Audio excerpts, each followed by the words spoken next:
Bonjour, 10e séance, acte 10 des petites vidéos sur la crise politique en Belgique. Je commence déjà euh, à parler dans la langue des Gilets jaunes. Puisque c'est le 10e, j'ai un petit fait divers à montrer. Normalement, ces vidéos ainsi, il faut se mettre derrière une armoire de livres. J'ai aussi des livres, mais c'est pas dans cette chambre aussi. Mais comme par hasard, j'ai un forme d'art que j'ai fait sur l'Europe en 92. Voilà.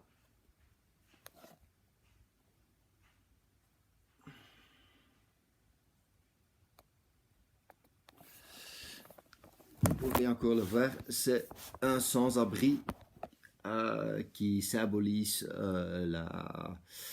l'unification de l'Europe envers le traité de Maastricht en 92, donc un sans-abri qui regarde le ciel au-dessus, mais qui doit... ses couleurs sont différentes, ses vêtements sont de différents drapeaux qui sont collés sur ses vêtements. Je pense que c'est une peinture symbolique et on va aller plus en détail dans d'autres vidéos sur ça, sur le lien de la crise, des problèmes politiques en Belgique et les problèmes de l'Union européenne. Bon, retournons à notre chronologie.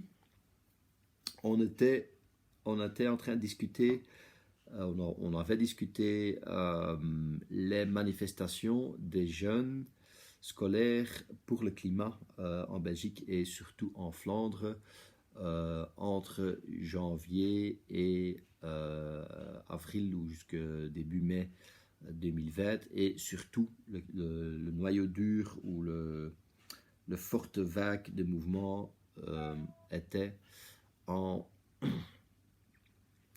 janvier 2020. Mon hypothèse là-dessus, c'est que ça, c'était la forme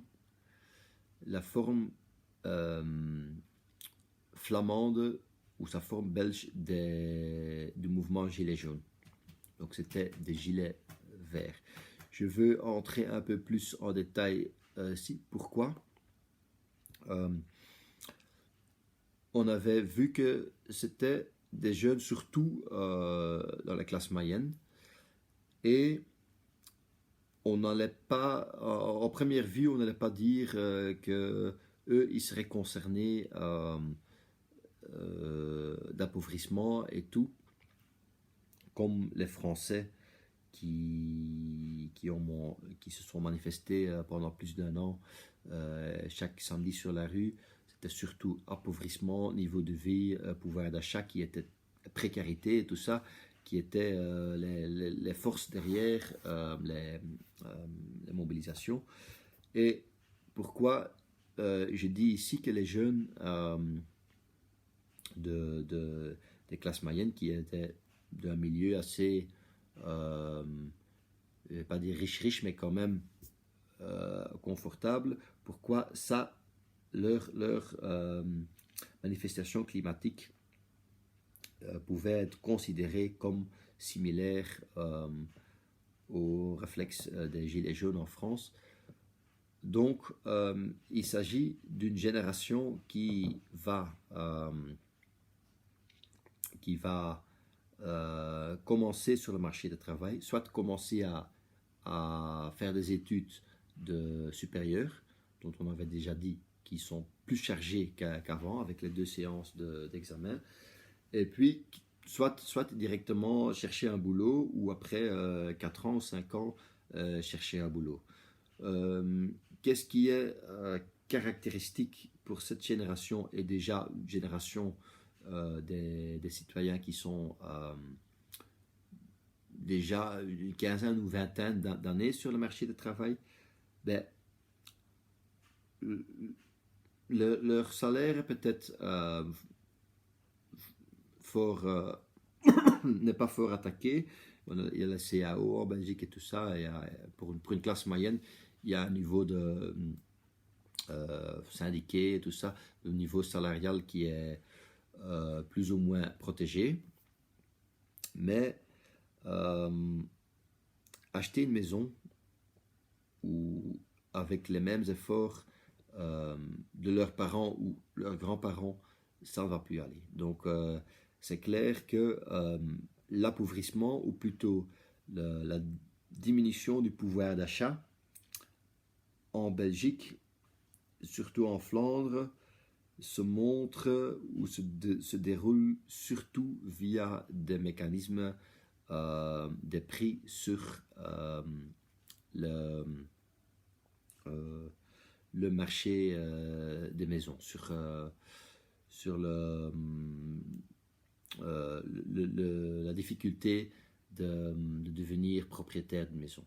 Je dis propriétaire, devenir de propriétaire, ça c'est vraiment une ambition ou une habitude de la plupart des Flamands. Donc la classe politique a toujours géré en stimulant l'appropriation ou donner l'occasion aux citoyens de devenir propriétaires de la maison. Donc le taux des maisons sociales en Belgique est très faible, dans des villes belges. Bruxelles, par exemple, est très faible comparé aux autres villes européennes. En Flandre, la plupart ou une majorité des ménages est propriétaire de sa maison, mais les prix sont augmentés énormément les 20-30 dernières années, et c'est par là que un appauvrissement se développe et se déroule. Et qu'est-ce que font beaucoup de ménages de la classe moyenne? Bon, ils achètent encore quelque chose moins confortable que leurs parents ont pu l'acheter. Il y a beaucoup de choses à faire, à rénover, ils le font eux-mêmes, donc ça veut dire qu'ils travaillent le week-end dans leur maison et tout, donc pour quand même avoir le même prestige, le même niveau de vie, le même confort, mais en travaillant des heures en plus pour eux, ou soit souvent ça n'est même pas possible, donc ils doivent se contenter avec un appartement, ils doivent quand même chercher à louer plus longtemps, ou ils doivent rester plus longtemps chez leurs parents avant de quitter la maison parentale. Donc ça c'est vraiment la dimension dont les jeunes et les jeunes adultes maintenant sentent l'appauvrissement et les attaques du niveau de vie. Et ça a, à mon avis, fort stimulé les actions climatiques aussi qui de façon superficielle, ils se battaient pour un meilleur climat. C'était également une critique politique, parce que pas seulement un meilleur climat, mais également, comme on a raconté le 2 décembre 2018, il y avait une grande manifestation, mais qui était fort protestation politique contre le fait qu'ils n'arrivaient pas à trouver, à signer un accord à Paris ou à Katowice dans des sommets climatiques, malgré qu'on ait 4 ministres climatiques. Donc, pour le climat, contre la politique ou contre la négligence politique, et 3, contre l'appauvrissement qui se montre dans le marché des maisons.